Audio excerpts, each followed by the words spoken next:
ठीक है। हम लोग प्रोग्राम को शुरू करते हैं। डॉक्टर अकरम, तो शुभ संध्या। शुभ संध्या। हम लोगों का international forum for promoting homeopathy का आज हम लोग फिर बैठ रहे हैं। ये 7 बजे से हिंदी का कार्यक्रम है। आइए हम लोग 1 मिनट का साइलेंट प्रेयर कर फिर आगे का कार्यवाही करेंगे।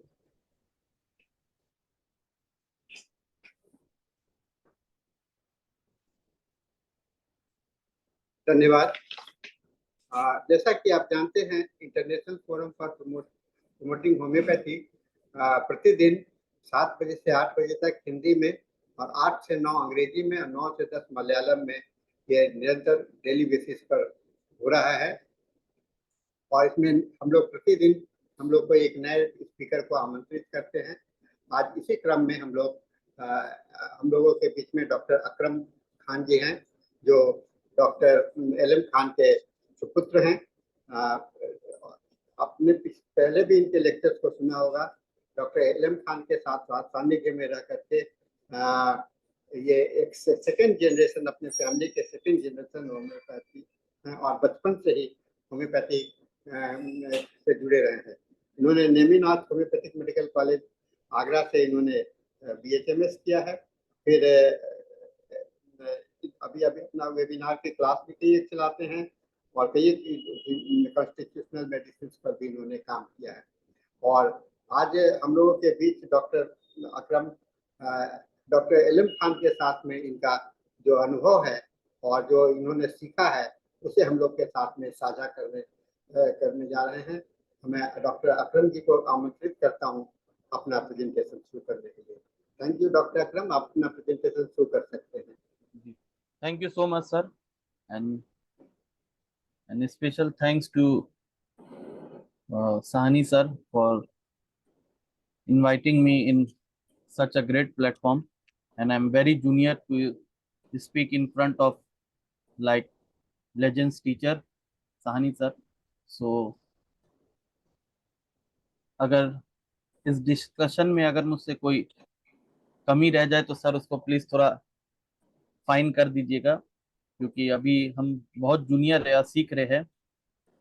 और ये जो भी मैं डिस्कशन करूंगा ये सारे मेरे फादर के केसेस है, जो उनके साथ रह के बैठ के जो हम लोग को लर्निंग सीखने मिलती है और किस तरह से हमारे यहाँ प्रिस्क्रिप्शन होता है कॉन्स्टिट्यूशनल बेसिस पे ऑन अ सिंगल रेमेडी। सो जो हम लोग बहुत बचपन से देखते आ रहे हैं। So thank you so much sir, and हम लोग अब डिस्कशन स्टार्ट करते हैं। और ऐसा कोई स्लाइड मैंने प्रेजेंटेशन नहीं बना पाया हूँ, क्योंकि ड्यू टू मैं यहाँ था नहीं। तो कोई बात नहीं, जी कोई जी बात नहीं, आप कर सकते हैं अब जी जैसे जी। तो मेरे हाथ में कुछ केसेस है, डिस्क्रिप्शन है, जो वो मैं डिस्कस करना चाहता हूँ। तो एक केस है ग्लाइकोमा का, early stage of left sided mostly. So ये जो पेशेंट है ये एक आई सर्जन पेशेंट है।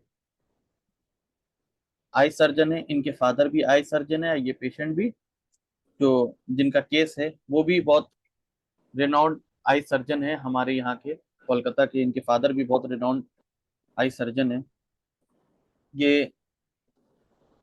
ये लोग साथ बैठते हैं अभी भी, मोस्टली एवरी डे इनके यहाँ बहुत सर्जरी केसेस एवरी डे होता है। सो और मेरे फादर के बहुत वेल नोन फ्रेंड भी है इनके फादर। होम्योपैथिक पे इन्हें बहुत बिलीव है। तो अर्ली स्टेज ऑफ ग्लाइकोमा का उनका कंप्लेन था, वो आए थे, उनका केस मैंने लिया था। तो उनके लेफ्ट साइडेड आई में फ्लैशेस आता था, कि एक ऐसा लगता था कि फ्लैश टाइप का कांस्टेंट वो रहता था। उन्होंने और भी बहुत, उनके जो फ्रेंड थे वो लोग भी होम्योपैथिक डॉक्टर थे, उनसे भी उन्होंने दवा लिया, उनको साइनोसाइटिस का भी कंप्लेन था, डीएनएस प्रॉब्लम था, तो वो सब चीज के लिए पार्शियली रिलीफ रहता था, लेकिन उसके बाद फिर उनको वो डेवलप हो जाता था। सो उनका कंप्लेन जो था, लेफ्ट साइडेड आई में फ्लैशेस होता था, ऐसा लगता था कुछ बाल की तरह या फिर लाइट की तरह कांस्टेंट चल रहा है, हिल रहा है। वो हमेशा 24 आवर उनके साथ रहता था, ऐसा नहीं है कि कभी हुआ कभी नहीं हुआ, कांस्टेंट वो रहता था। और उन्होंने बताया भी कि ये इनर स्टेज का डेवलपमेंट ऑफ ग्लूकोमा में ये कंप्लेन होता है। और उनका एक कंप्लेन था बहुत, heaviness and bloatingness sensation in the abdomen, वो कांस्टेंट उनका वो रहता था। तो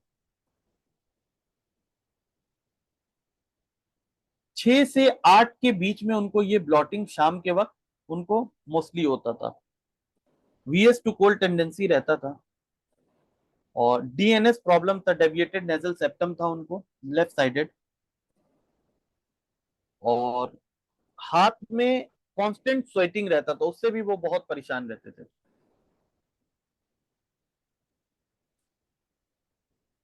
और उन्होंने एक चीज बताया कि उनको कांस्टेंट इन्फ्लुएंजा का इन्फेक्शन रिकरेंट होता रहा,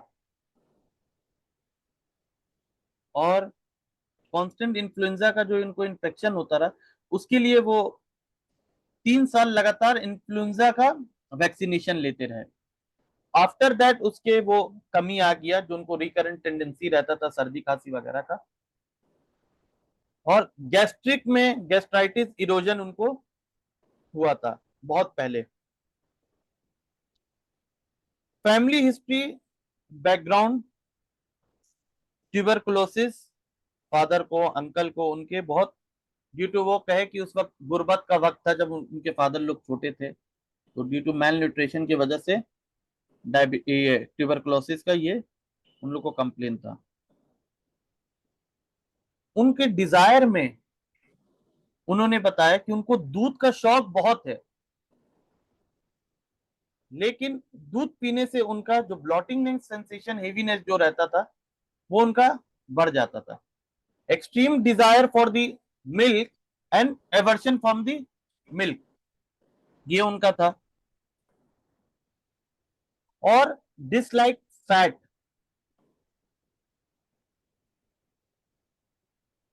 ये सारी कंप्लेन थी उनको।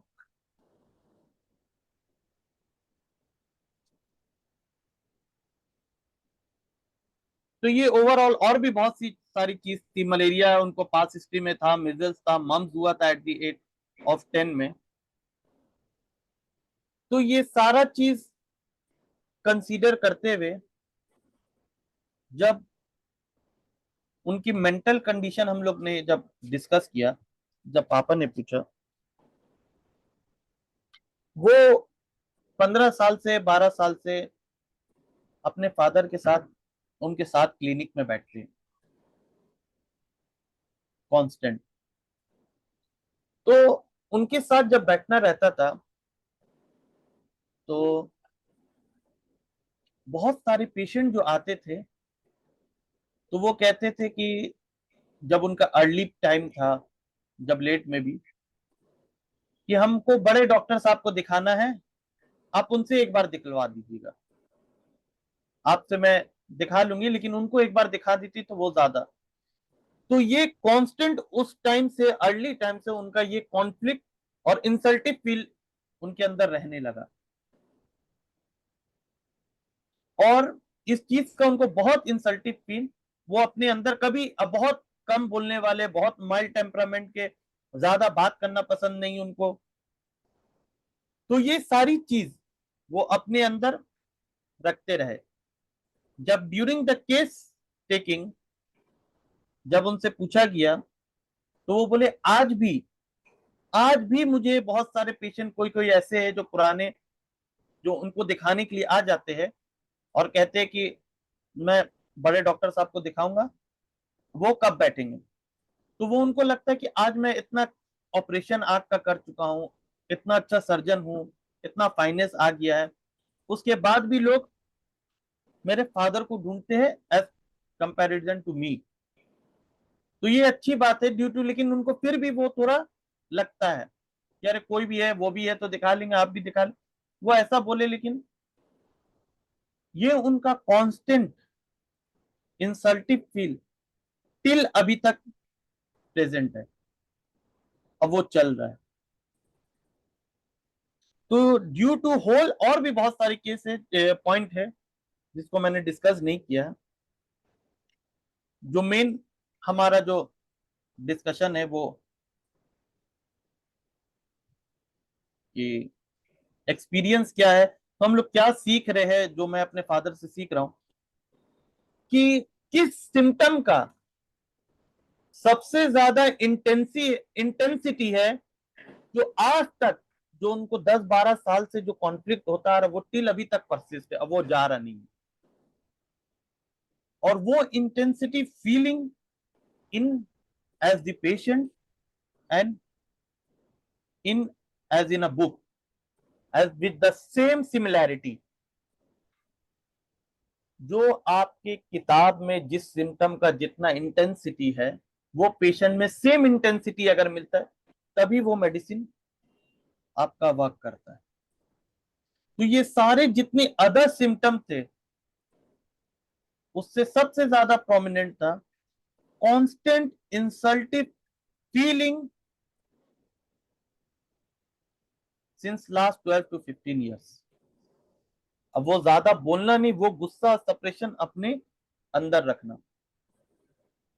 And this is the mental symptom, and with the concomitant physical symptom, desire extreme for the milk, but it aggravate।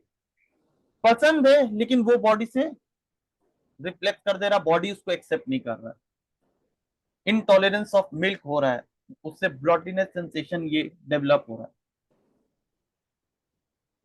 है। And this basis my father LM Khan sir prescribe staphysagria LM1 3 times a day।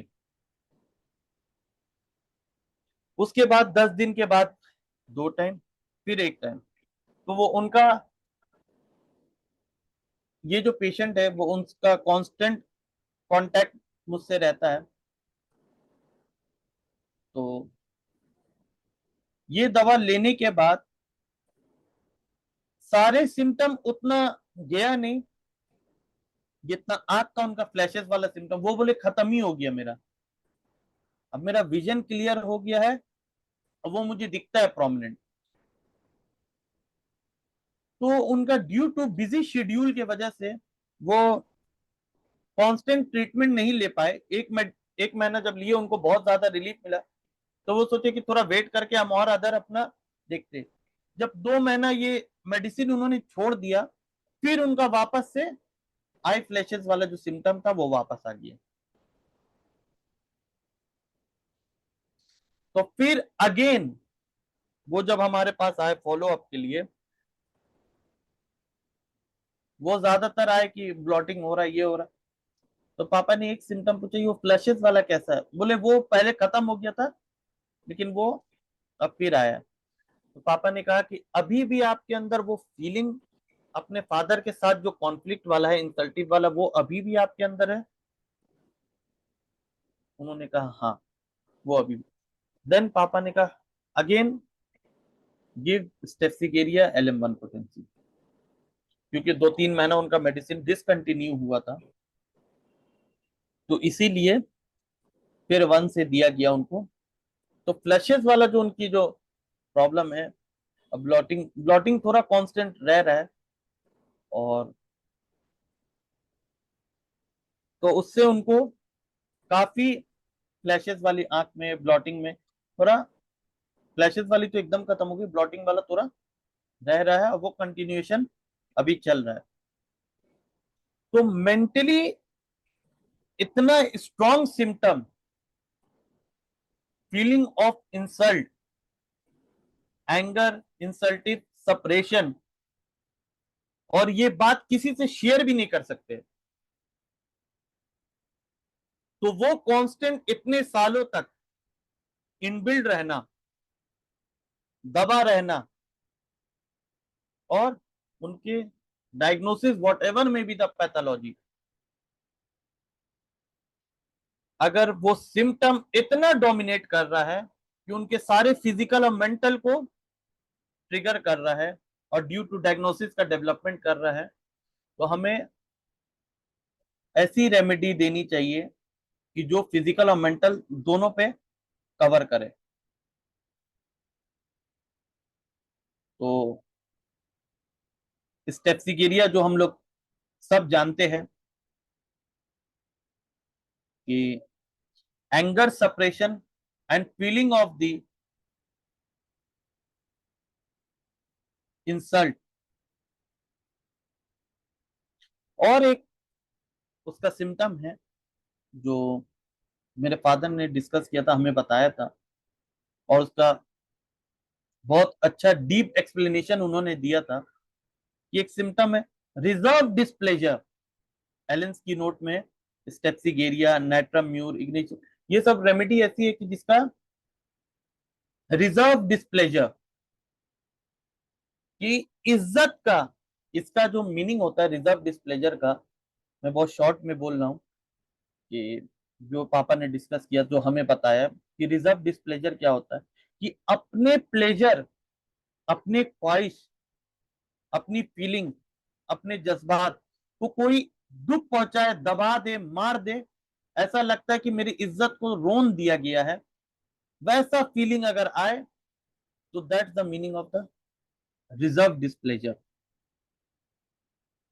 And staphysagria one of the remedy which known as reserve displeasure, feeling of insult and desire for the milk, mental and physical both strongly. So he gave staphysagria. And एक और चीज था उनका कि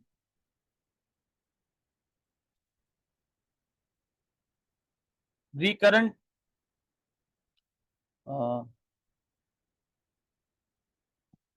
reserve displeasure, ये आप स्टेप्सिगेरिया खोलेंगे Allen की नोट में, उसको आपको दिख जाएगा।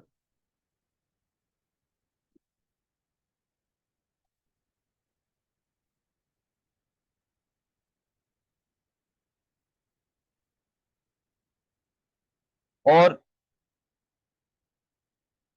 एक सिम्टम जो उनका वीएस टू कोल्ड टेंडेंसी था, जो उन्होंने इन्फ्लुएंजा वैक्सीनेशन लिया था, जिसके बाद से वो कम हो गया था, वो फिर से डेवलप होने लगा। उन्होंने कहा कि मेरा सर, तो this is a good indication कि जो वैक्सीनेशन के बाद जो सप्रेशन हुआ था कॉन्स्टिट्यूशनल रेमेडी जाने के बाद, उसको भी वो कवर अप किया। और आफ्टर गोइंग विथ स्टेप्सिगेरिया, वो कंप्लेन भी आस्ते आस्ते बेटर के तरफ होने लगा। तो he is still in continuation of staphysagria. So this is the case of जो अभी भी चल रहा है। मैं ये नहीं कहूंगा कि ये कंप्लीट क्योर हो गया है। This is the well managed case of glaucoma by constitutional remedy like staphysagria. So this is the first case of staphysagria. हाँ, now going with the second case. तो इसमें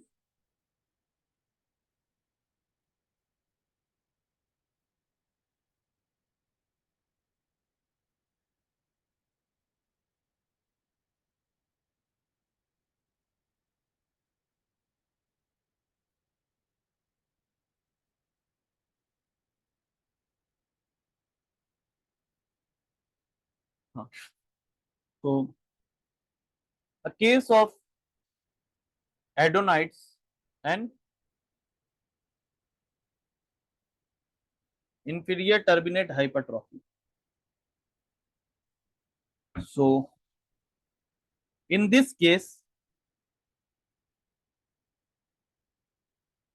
patient have recurrent childhood tonsillitis and during by born he has given the vaccination of BCG. Whitish spot in the tonsillitis. VS to cold tendency, easily susceptible to change. The atmospheric caused nasal problem and tonsillitis. Difficulty while swelling जब tonsillitis रहता है और right sided कान में buzzing ear. Since childhood, after giving the vaccination of BCG, he had got recurrent tendency of the nasal problem and coughing and tonsillitis. So, hot patient,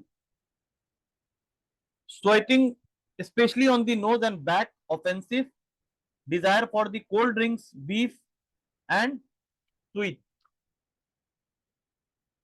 Family history is strong. Mother has tonsillectomy and grandmother has tuberculosis. And family history background is strongly tuberculosis. Anxiety prone personality. तो एक medicine है जो मेरे father बहुत time से use करते हैं, बहुत ही अच्छा रिजल्ट है उसका, नोन एज बीसीजी, पीसीजी इन एलएम पोटेंसी, और उसका मैं कुछ शेयर करना चाहूंगा डिस्कशन, क्योंकि ये एक बहुत कम यूज होने वाली रेमेडी है जो, लेकिन हमारे यहाँ बहुत साल से यूज होती है, इसका बहुत अच्छा रिजल्ट रहता है। तो उसका मैं कुछ क्लिनिकल पॉइंट्स जो है वो डिस्कस करूंगा।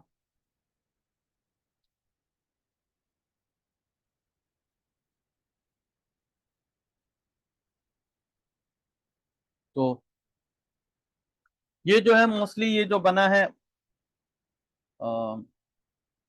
बीसीजी जो रेमेडी वैक्सीन से, वो ट्यूबरक्लोसिस का उससे लेके जो बना है, इसमें जो सिम्टम जो मोस्टली है, lack of vital heat, tendency to take cold, aversion from tobacco, like जैसे हमने पढ़ा है इग्नेशिया वगैरह में कि टबैको का स्मेल, स्मोकिंग ये पसंद नहीं होता है। तो सेम लाइक बीसीजी, जिसमें टेंडेंसी रहता है इजी ठंडा लग जाने का, वाइटल फोर्स का जो, वाइटल हीट का जो ये रहता है टेंडेंसी, वो बहुत लैकिंग रहता है। और family history background tuberculosis and glandular cervical gland swelling. अगर छोटा माइनर भी अगर ग्लैंड का, अगर आफ्टर बीसीजी इंजेक्शन के बाद अगर पेशेंट में ये ग्लैंड अगर स्वेलिंग पाया जाता है, इंफ्लामेशन ऑफ द ग्लैंड, एडिनाइटिस और tuberculosis gland,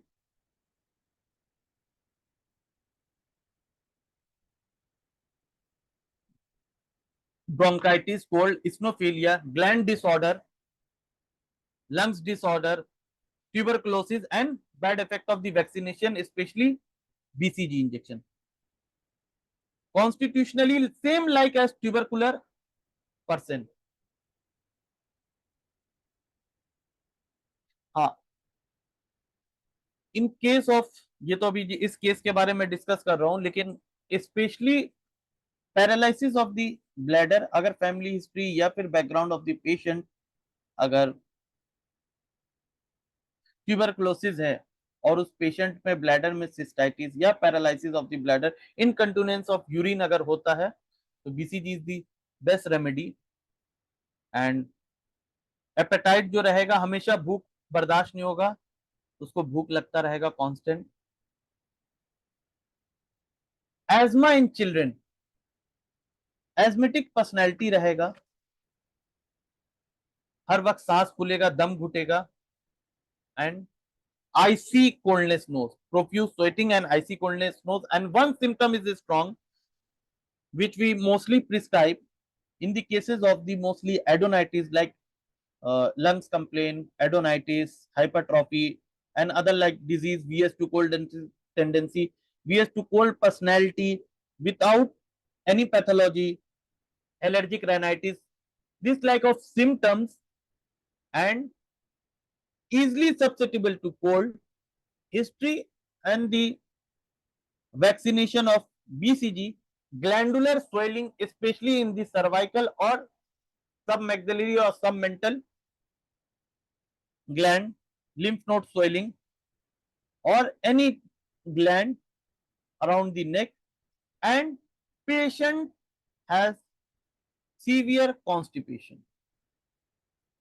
BCG is the best remedy for the VS2 cold tendency with constipation and some gland in the cervical and submaxillary or submental, and past history of the BCG vaccination. Since never be well after taking the vaccination of the BCG, or family history strong background with tuberculosis, and patient same similar as emaciated like tubercular background, face emaciated tubercular face. So throat, recurrent history of tonsillitis and sore throat.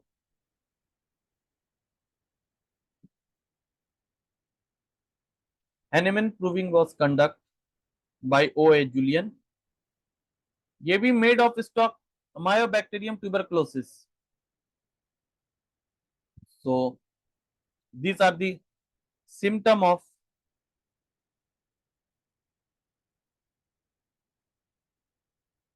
BCG, and I gave BCG LM1 TDS BDOD once in a month, and after giving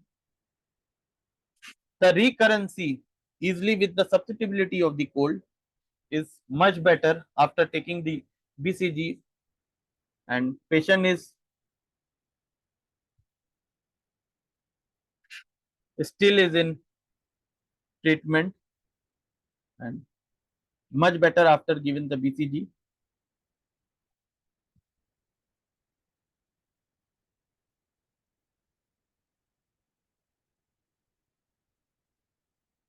LM1 potency, and ये हमारा international medicine जो LM potency वाला है उसमें भी ये medicine BCG available है. So patient is well manage by taking after BCG. Now a case of एक पेशेंट है, very young age 23, and he has a hypertension complaint. Blood pressure is constant 140/90 at the age of 23. So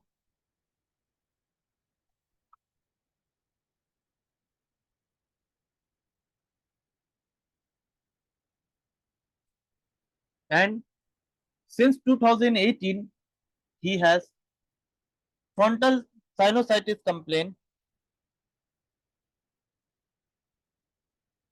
headache especially in the vertex region, stretching like pain, and aggravated by the dust allergy. Complaint increase with the dust allergy. So और उसके एक complain थी कि पेट में उसके constant cramping and pricking pain उसको रहता है. Nausea after eating, palpitation while going upstairs due to high blood pressure. So desire fatty mutton, spicy and sweet, and the complaint of urine he got trauma in the genital area with the cycling, jerking in the bad road, and he has a complaint of frequency of micturition, burning starting and end of micturition since last 2 years without any pathology. USG urine complaint is everything is normal. Patient pressure, high pressure and headache complaint aggravated by the sunlight, especially during the sunlight. He got excessive blood pressure and headache.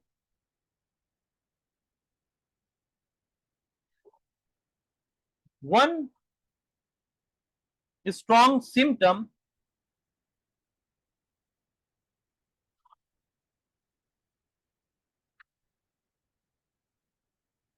हाँ एक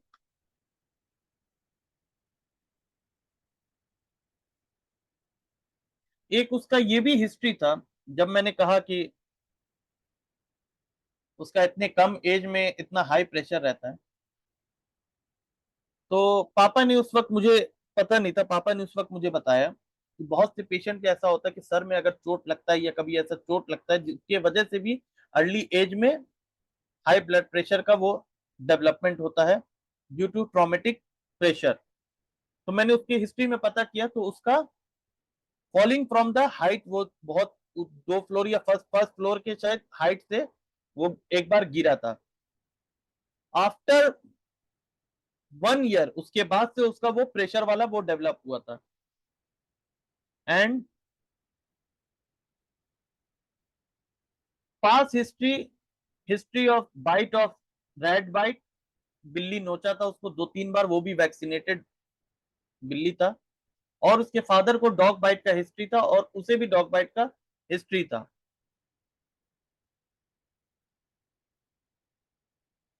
सो ये सारा case taking करने के बाद हमने जब वो प्रेशर वाला वो टेंडेंसी देखा तो पापा ने कहा एक बार उसका सर और नाक छू के देखो गर्म है या ठंडा। तो उसका सर बहुत गर्म था, नाक ठंडा था, और इसको हम लोग आर्निका साइन कहते हैं, जैसे upper part hot and lower part cold and history of the trauma. My first prescription was arnica Montana, और मोंटाना मैंने लोएस्ट पोटेंसी दिया था 3 दिया था, उसके बाद 6 दिया था, उसके बाद 12, one dose after 12 hourly with placebo of the 1 month. उसके बाद से उसका जो पल्पिटेशन और प्रेशर वाला वो जो कंप्लेन रहा वो थोड़ा डाउन हुआ, लेकिन प्रेशर अभी ऑन ऑफ चल रहा था। After that my second prescription was lysine LM1 TDS BDOD। Why I choose lysine? In the past history, we saw dog bite, 2 to 3 times cat bite. Cat bite also cause rabies like infection, and patient had tendency to sinusitis, easily tendency to susceptibility to cold, and allergic tendency which affect by dust allergy. Dust allergy cause irritation and constant nasal problem, and aggravated by the sunlight and constant desire to spit, lots of saliva in the mouth. As we know, the medicine lysine or hydrophobinum has the great intensity for the aggravation of the sunlight and history of the dog bite. And once my father gave me the reference of one book which has the only remedy, hydrophobinum and lysine has the tendency to dust allergy, one only remedy. And overall with the constitutionally I gave the strong symptom with the history of the dog bite, past history, cat bite, and vaccinated of rabies and aggravate with the sunlight, mental symptom and physically dust allergy cause complaint aggravation. So हाँ, ये book का नाम मुझे पता नहीं, पापा ने मुझे बस खाली वो रेफरेंस दिखाया था। और हम लोग अभी भी वो स्टूडेंट है कि अगर कोई चीज अगर हमारे टीचर अगर बोल देते तो वो हमारे लिए पत्थर की लकीर हो जाती है, और हम लोग के हिम्मत नहीं है कि वो पूछ ले ये किस बुक का रेफरेंस है। वो फॉर माई लेटर लाइफ अगर हम बहुत सारी और किताब पढ़ेंगे तो उसमें शायद मुझे मिले वो किस बुक में है, और जब मुझे पता चलेगा I will give the reference. So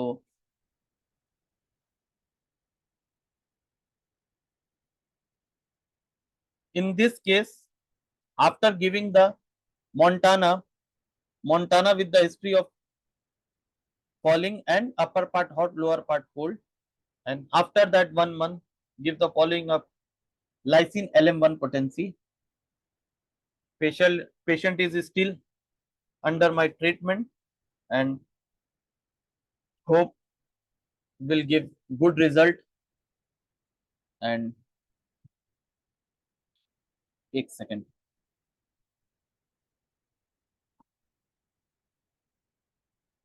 Yes. So one another case of, and this case is very long distance case. Patient Delhi में रहता है, वो बीच में 3-4 महीना में मुझे आता है दिखाने, उसके बाद फिर कांस्टेंट ऑन फोन वो दिखा के मुझसे मेडिसिन लेते हैं। तो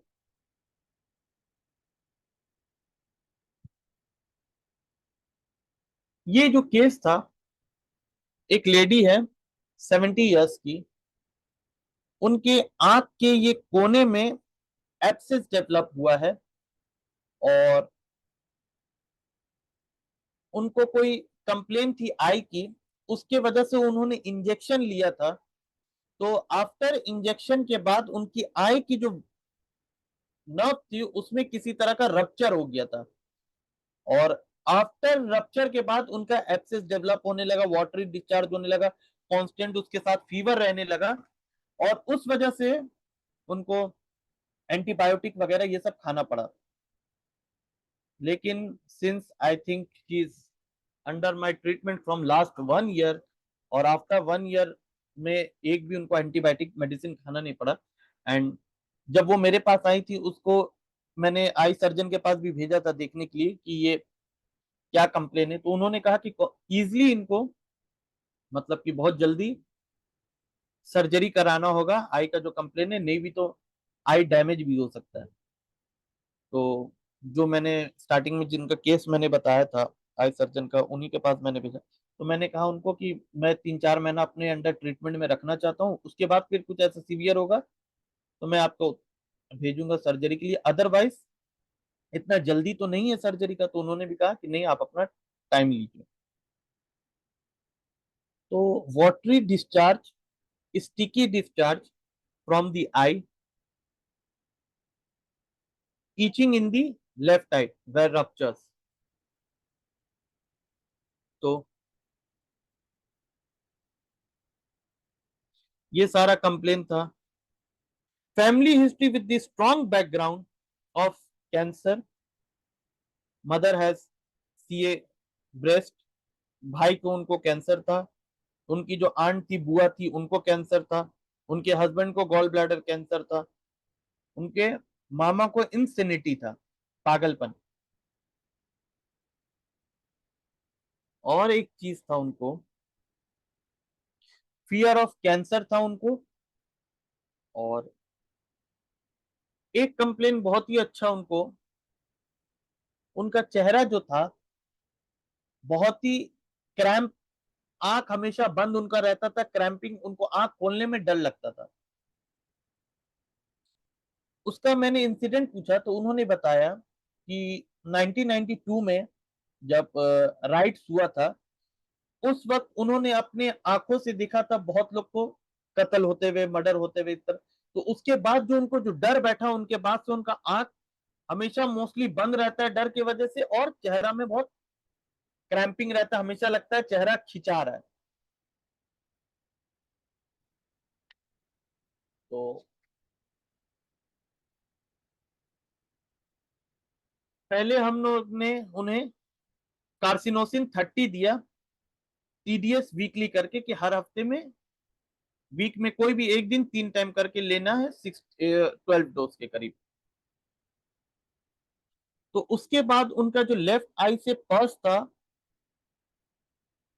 वो थोड़ा कम हुआ, और स्ट्रेस जो था वो उनका थोड़ा बढ़ गया था, वो डर वाला, एंजाइटी वाला, वो चीज उनके अंदर फिर प्रोमिनेंट होने लगा। तो उसके बाद हमने उनको एकोनाइट दिया था, due to the history of the fear since 1992, और उनको अभी भी वो डर बैठा रहता है कि कहीं कोई ऐसा हादसा नहीं हो जाए। तो हम पापा ने उन्हें एकोनाइट 214 डोज वंस डेली करके दिया। आफ्टर ये सब के बाद उनका जो फियर था, उनका चेहरा का जो क्रैम्पिंग था, वो थोड़ा कम हुआ, लेकिन एपेटाइट इंक्रीज हुआ, लेकिन आई का जो रप्चर हुआ उससे डिस्चार्ज उनका चेंज नहीं हुआ। तो फिर हमने मोन्टाना का 30 का 1 डोज, 200 का 1 डोज और 1 एम का 1 डोज 12-12 आवरली इंटरवल पे दिया। जैसे अभी आपने 30 एक डोज लिया, 12 घंटे के बाद 200 का 1 डोज, उसके 12 घंटे के बाद 1 एम का 1 डोज, उसके बाद 1 month placebo. After giving the Montana, due to the same symptom, ruptures, trauma in the eye, and upper part hot and lower part cold, Arnica montana, or since given 1 m I gave last 27 अगस्त 2023, उसके साथ मैंने placebo दिया 27 अगस्त 2023, 30-200 1 m का एक एक dose 12 hourly. और उनका last मई मई तक उनको प्लासिबो कंटिन्यू दिया गया, सिंस लास्ट अगस्त 2023 एंड 2024 में उनका कांस्टेंट प्लासिबो चलता रहा। वो करके मैंने 14 डोज वंस डेली प्लासिबो में देता रहा उनको। और कंप्लेन जो वाटरी आई, रिकरेंसी, उनको हर हफ्ते एंटीबायोटिक हर महीने खाना पड़ता था, वो सारा चीज बंद हो गया था। और उन्होंने, मैंने मैनेजमेंट भी कुछ कहा था कि गर्म से आप सिकाई करिएगा, ठंडा से बच के रहिएगा, ठंडा एक्सपोजर से आप बचा के रखिएगा, गर्म पानी से, हल्के गुनगुने पानी से चेहरे को साफ करिएगा, ज्यादा ठंडा का इफेक्ट नहीं होना चाहिए। ये सारा चीज भी उन्होंने मैनेजमेंट किया। और since 8 to 9 month constant, after giving 30-200 1 m 1 doses of arnica montana 27 अगस्त और मई तक उनको कांस्टेंट प्लासिबो दिया गया था। लास्ट जब उन्होंने मुझसे 12 जून को उन्होंने डिस्कस किया, तो उन्होंने कहा कि थोड़ा अब पेन फिर से मेरे इसमें शुरू होने लगा, आई में पस नहीं आ रहा, वाटरी आई नहीं हो रहा, लेकिन थोड़ा इंटरनली पेन डेवलप हो रहा है। तो मैंने पापा से डिस्कस किया, तो पापा ने कहा अब 1 m का एक डोज, 10 m का एक डोज, 50 m का एक डोज 12-12 आवरली में आप इंटरवल में दो।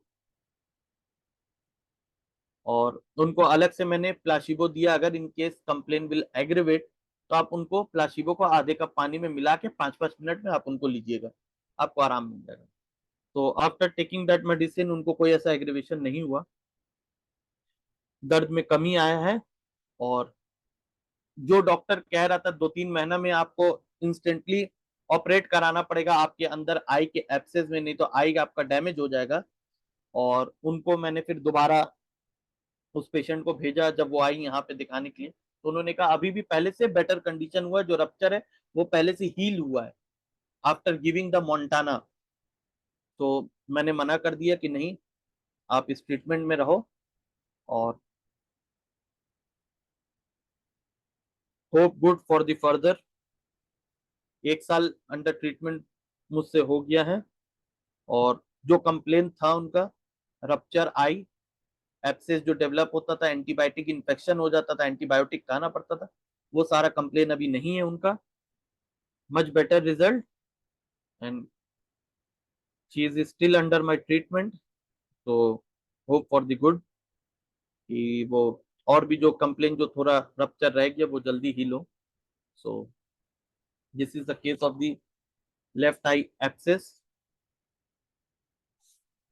given by Montana, and patient is much better after giving the Arnica montana. So, and this is my last case जो डिस्कस हम करते हैं। अकरम जी, आप अभी और एक केस कर सकते हैं, आपके पास हाँ, समय एक है? बस एक केस बचा है सर, वही डिस्कस कर रही है। एक कर लीजिए। जी जी जी जी, 10 मिनट में हो जाएगा सर। हाँ, देखिए हमारे यहाँ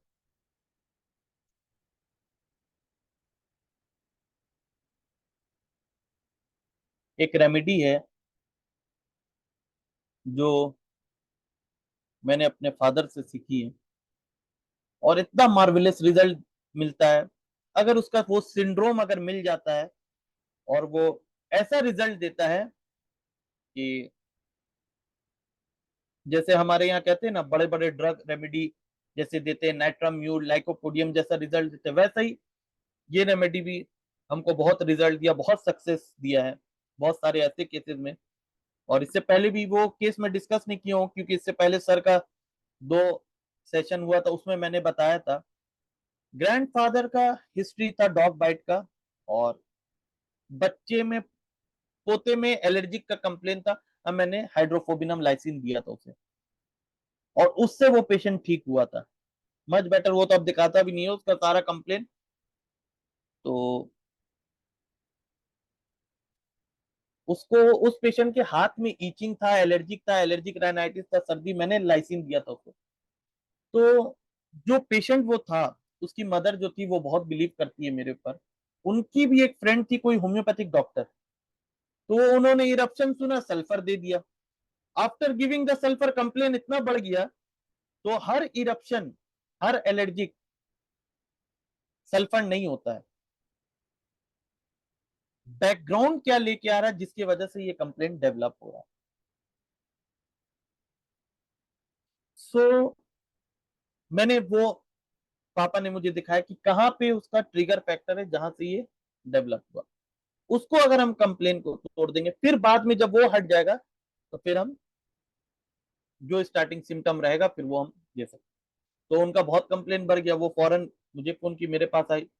तो उनका केस तो वो लाइसिन से मैंने ठीक किया था, लाइसिन ही चला 2021-22 तक उनका, उसके बाद फिर बेटर हो गया। इस केस में इस पेशेंट की कंडीशन इतनी वर्स थी कि वो लेके मेरे पास आया कि इनको आंख एकदम लाल, पेशेंट का बहुत allergic tendency, VS to cold tendency, itching in the hand, and हाँ, और एक कंप्लेन इनका बहुत सीवियर था।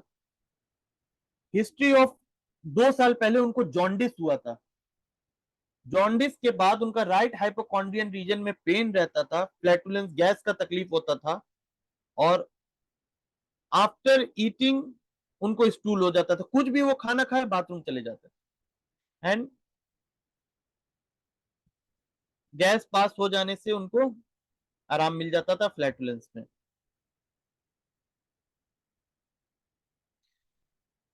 सो इनका जो कंप्लेन था,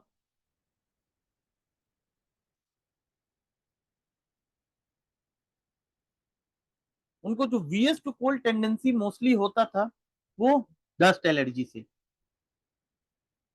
and desire for the sweet and salt, chilli patient, fear of dog, and history of the dog bite, and complain mostly aggravate by the sunlight. ये सारा ओवरऑल मैंने केस टेकिंग किया and I give lysine LM1, lysine LM1 TDS BD OD once daily, and second third prescription वो अभी lysine LM2 3 तक चल रहा है वो पेशेंट का।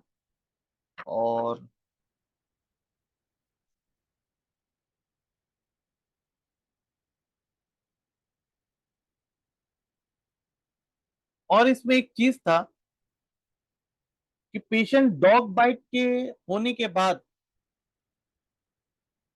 उसने वैक्सीन नहीं लिया, एक ये। और दूसरा, आफ्टर दी डॉग बाइट उनके फैमिली में किसी को भी एलर्जिक कंप्लेन नहीं था, और आफ्टर डॉग बाइट के बाद उनको रेड आई वगैरह ये सब 2 साल के अंदर वो डेवलप होना शुरू हुआ। So dog bite history and complain aggravate with the sunlight, vs to cold tendency, and complain aggravate with the dust allergy। और आफ्टर गिविंग द लाइसिन उनका जो पेन जो था हाइपोकॉन्ड्रियक रीजन का एंड पेट का स्टमक का जो कंप्लेन उनका जो था उसमें भी बेटर चेंजेस आ गया। सो कॉन्स्टिट्यूशनली रेमेडी अगर हम देते हैं एज अ होल, तो वो जो अदर सिम्टम भी जो उसके साथ कोरस्पॉन्ड करता है, जो हम लोग के पास आइदर डेवलप होके आया है या हमें नहीं पता है जो होने, उसको भी इराडिकेट वो कर देता है। तो आफ्टर 1 मंथ इस पेशेंट में इतना जादू की तरह ये मेडिसिन काम किया था लाइसिन, कि पेशेंट के जो रिलेटिव्स है वो उनके पूरे फैमिली हमको दिखाते हैं। और उनके ये पेशेंट जो था, तो हम उन जिनके फैमिली हमको दिखाते हैं उनके सिस्टर की शादी हुई थी, नई शादी हुई थी इस लड़के से। तो उन्होंने आके कहा कि आपने जादू वाली दवा हमें दे दी है कि 1 महीना में इतना अच्छा हमको रिजल्ट मिलेगा कि मेरे रेड आई जो कांस्टेंट हम 7-8 साल से परेशान थे वो मेरे नहीं के बराबर हो गया, चला गया। तब मैंने पापा से डिस्कस किया कि पापा और भी बहुत सा हम लोग केसेस में लाइसिन देते हैं, लेकिन इतना अच्छा रिजल्ट इतना इंस्टेंट नहीं हो पाता। तो पापा ने बताया इसलिए क्योंकि इस केस में पेशेंट ने after the dog bite history vaccination नहीं लिया था, इसलिए लाइसिन और बढ़ के काम किया, इंस्टेंट काम किया। अगर ये वैक्सीनेशन के बाद जो होता है उसका इंटेंसिटी वो जो दबाव होता है थोड़ा कम होता है। और ये भी कहा पापा ने कि अगर कोई पेशेंट, कोई अगर घर में भी अगर अपना डॉग पालता है और उसको वैक्सीन दे के है, वैक्सीनेटेड है, वो उसको नोचता है, आदमी बोलता है अरे वो तो इन्फेक्शन नहीं होगा, वो तो वैक्सीनेटेड है। अगर उसमें भी अगर वो नोचता है या बाइट करता है और उसका कंप्लेंट डेवलप हो जाए, never forget to give lyssin if other mental symptom like aggravation of the sunlight and constant saliva in the mouth or spitting habit is also the symptom of lysine. और mostly जो हमें मिलता है lysine में dust allergy मैंने बताया। एक और सिम्टम जो हमें मिलता है बहुत से पेशेंट में, एक पापा की फ्रेंड की ग्रैंड डॉटर है, उसको आई विजन प्रॉब्लम है, grandfather history of the dog bite है, और उस लड़की का सिम्टम है कि पानी का नल खुलते ही उसे यूरिन का डिजायर हो जाता है। तो ये कांस्टेंट हम लोग पेशेंट में अगर क्वायरी करते करेंगे with the history of the dog bite, ये सिम्टम हमें मिलेगा मिलेगा कि टैपिंग का जो नल का पानी का जो रनिंग रहता है उससे यूरिन का डिजायर हो जाना या उससे बहुत ज्यादा इरिटेशन हो जाना, and this the symptom of the lyssin and we get the great result from the lyssin. So ये हमारा कुछ 5-6 केस था जो मैंने डिस्कस किया आप लोग के साथ। तो thank you everyone for listening me so calmly, and thank you sir so much for giving me the opportunity. और बहुत इसमें सर अच्छा। अगर कहीं गलती रह गई है तो सर उसको प्लीज, हम भी लर्नर है सर, सीख रहे हैं। गलती करना तो अधिकार, गलती करना अधिकार होता जी जी है ना, और खास करके हम सभी को गलती करना चाहिए। लाइसिन में मैंने एक सिम्टम्स ये भी देखा है, जी सिंपैथेटिक पेन। जी सिंपैथेटिक पेन का बड़ा अच्छा महत्व मैंने देखा लाइसिन में, कि सेम पेन, जैसे कहते हैं ना कि जुड़वा भाई होते हैं, अगर एक भाई को जो दर्द होता है तो दूसरा भाई को भी होता है। तो इस तरह के पेन अगर आपको कहीं पर दिखाई पड़ता है तो उसमें लाइसिन बहुत अच्छा मैंने वर्क करते हुए देखा है। और बहुत अच्छा आपने हर एक केस का बहुत डिटेल्स में लिया है। और मुझे लगता है कि डॉक्टर एलएम खान का पूरा असर जो है सो आपके ऊपर में ट्रांसफर हो रहा है धीरे धीरे। और अल्लाह करे कि ये जी जल्दी से जल्दी हो जाए और होते रहे, क्योंकि कोई चीज़ जो है सो जनरेशन से जनरेशन पर ट्रांसफर होते रहना चाहिए, जी जी है ना। और आपके माध्यम से लोगों को भी ट्रांसफर होना चाहिए। आज भी मैं देख रहा हूँ कि doctor LM Khan sir regular webinar कर रहे हैं, जी जी बैठे नहीं हैं, एज होने के बाद भी मूवमेंट नहीं कर पाते हैं, तो वो लेक्चर पर ही अपने आप को व्यस्त रखते हैं। तो ये बहुत बढ़िया बढ़िया अप्रोच है। और इस चीज़ को हम लोगों को भी करते रहने का प्रयास है, सभी में होना चाहिए, क्योंकि मेडिकल साइंस में शेयरिंग बहुत इम्पोर्टेंट होता बिल्कुल है ना। अगर हम एक अपना नॉलेज दूसरे के साथ में से शेयर नहीं करेंगे, हम साझा नहीं करेंगे, तो फिर नॉलेज तो वहीं का वहीं दबा रह जाएगा। और एक चीज़ और होता है कि हम लोग जो कंटिन्यूड मेडिकल एजुकेशन करते हैं, तो हम लोग अलग अलग बिल्कुल स्पीकर्स को इसलिए बुलाते हैं कि अलग अलग तरह का दृष्टिकोण हम लोगों को मिले। एक ही तरह से देखने से, एक ही दृष्टिकोण से प्रैक्टिस करने से प्रैक्टिस नहीं होता है, क्योंकि हर एक केस को, मैं कहता हूँ कि हर एक केस को हम लोग देखते हैं तो एक नई दुनिया में प्रवेश करते हैं। और बिल्कुल नई बिल्कुल दुनिया के लिए नई रणनीति होनी चाहिए, नई ये स्ट्रैटेजी होनी चाहिए। तो ये strategical analysis of the cases, ये सीखने का मौका मिलता है वेबिनार पर रेगुलर अटेंड करने से। कि जैसे डॉक्टर अकरम जी ने कैसा केस प्रेजेंटेशन किया, मैं कैसा प्रेजेंटेशन कर रहा हूँ, मुझे क्या उनसे, अकरम जी से सीखनी चाहिए। मुझे ये चीज का जो है अप्रोच होना से हम लोग का एक भाईचारा भी बढ़ता है, और हम लोग एक दूसरे को एक दूसरे का ज्ञान का आदान प्रदान भी करते हैं। ये एक बहुत अच्छा प्लेटफॉर्म ये IFPH फोरम के द्वारा चालू किया गया है, और जी हम लोग इसमें कुछ सक्सेसफुल हैं, हम लोग आगे बढ़ रहे हैं। और जी मैं देख रहा हूँ कि हमारे पास में स्पीकर्स के बहुत सारे लाइन लगे हुए हैं। हम लोग सितंबर के लिए हम लोग का स्पीकर सभी लिए जा रहे हैं, है ना। तो ये बहुत ही अच्छा है, ये आगे चलता रहेगा। आप सबों का सहयोग हम लोगों को मिलता रहेगा। तो आज का सेशन हम लोगों का समाप्त होता है। आज थैंक डॉक्टर अकरम जी को सो भी मच सर, धन्यवाद, आप आए। और सबसे थैंक बड़ी यू सो बात मच। है कि डॉक्टर अकरम जी को जब मैं बोलता हूँ तो आ जाते हैं। तो ये एक बहुत अच्छा, ये इनका अप्रोच है, और इसके लिए भी मैं इनको धन्यवाद देता हूँ।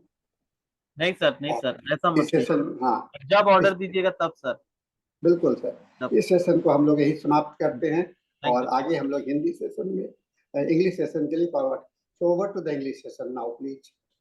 Thank you, sir. Thank you, Hindi team. Now we are moving to English session. Let's start our meeting with a silent prayer.